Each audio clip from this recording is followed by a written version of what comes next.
many husbands report that their wives tell them that they never listen to them. And I'm happy to say, I've never heard my wife say that.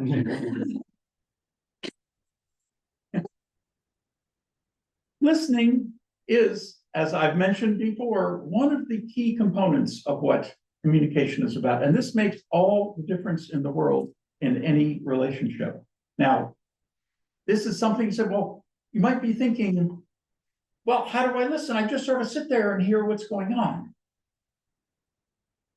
That may be listening, but that's not deep listening. That's not effective listening. And today I'm going to give you 3 pillars, the 3 top things that you can do to make yourself a deeper and more effective listener. The first actually comes before the other person says a word.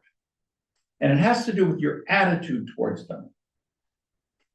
In order to effect the most positive communication possible, it is ideal to view the other person with unconditional positive regard. And I know maybe what you mean? You mean even that jerk next door? You mean even that guy who voted for the other one? You mean that guy who cut me off in traffic? Yes. Because you are often that guy who voted for the other one. You are often the guy who's annoying next door. And you may be the one who cut someone off in traffic, unintentionally or not. We're all the same. Deep down, each of us has an unconditional worth as a human being. And that's easy to say, it's challenging to do. That requires a bit of inner processing. You mean that guy I find really annoying? Well, yeah, he's still a human being. And what I have found is that sometimes the most annoying people have the most interesting things to say. In fact, I learn more from them than the people who I tend to agree with. So the first pillar is to see the other person with unconditional positive regard, as challenging as that may be.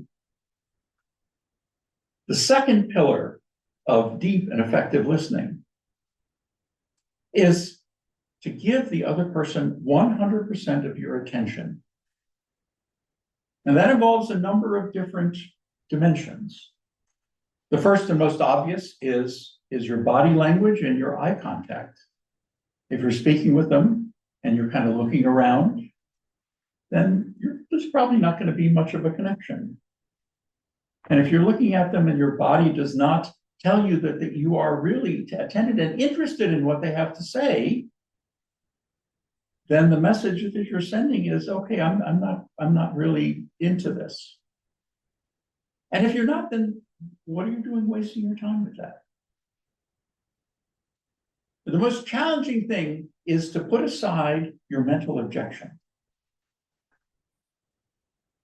And I bet that at least some of you, before when I was saying, give someone unconditional positive regard, maybe some of you were thinking, well, I don't know if I can do that to everybody. There are people I don't care for.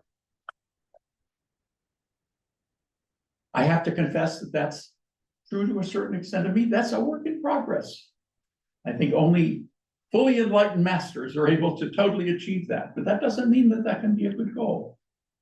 But putting aside your mental objections, like if somebody's saying something you disagree with, inside you're thinking, okay, boy, they're wrong.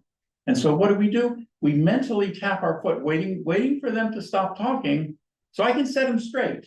Oh yeah, no, you're wrong about that. Let me set you straight. And the third part is putting aside your own opinions about it. And that this is perhaps the most challenging one. And that's part of the mental objections. Say, well, why am I disagreeing with this? Well, because I have my own ideas about it. If you want to be a deep and effective listener, then your thoughts need to be put aside so you can totally receive what the other person is expressing. What's the challenge of that? Why are we afraid to receive a message that we disagree with? That doesn't mean we have to agree with it. And that leads to the third and perhaps most effective part. The third pillar of effective deep listening is to reflect the message that you receive. And notice I said the message and not the words, because a lot of times the message is not just in the words. There are nonverbal cues. In fact, supposedly the majority of our communication is actually nonverbal. They cite things like 70%, 90%, whatever. I don't know how they measure that. But in fact, it is quite clear to anybody who pays attention to that, that the message may not be in the words. So for example, I might ask my wife might come in with a certain, clearly something is up. Anything wrong, honey? What's wrong? Nothing. Now, maybe you've learned tools for this, like active listening. What is active listening? Oh, I hear you say. Well, what did I hear her say? Honey, I hear you say that nothing is wrong. Have I received the message? No, the message is, well, something is wrong. And so the nonverbal cues are absolutely critical. And not only to pay attention to those, but to reflect those back, to validate. Now, this is an important point. Validating somebody's message is not the same as agreeing with them. I may totally disagree with why my wife is upset. She may be upset with me about something, and I don't agree with that.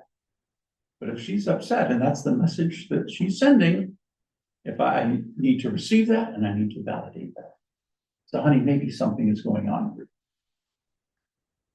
So the three pillars of deep and effective listening that can make a difference in every one of your relationships, I promise. Unconditional positive regard, give 100% of attention, and reflect and validate the message you receive, including the non-verbal ones. Mr. Toastmaster.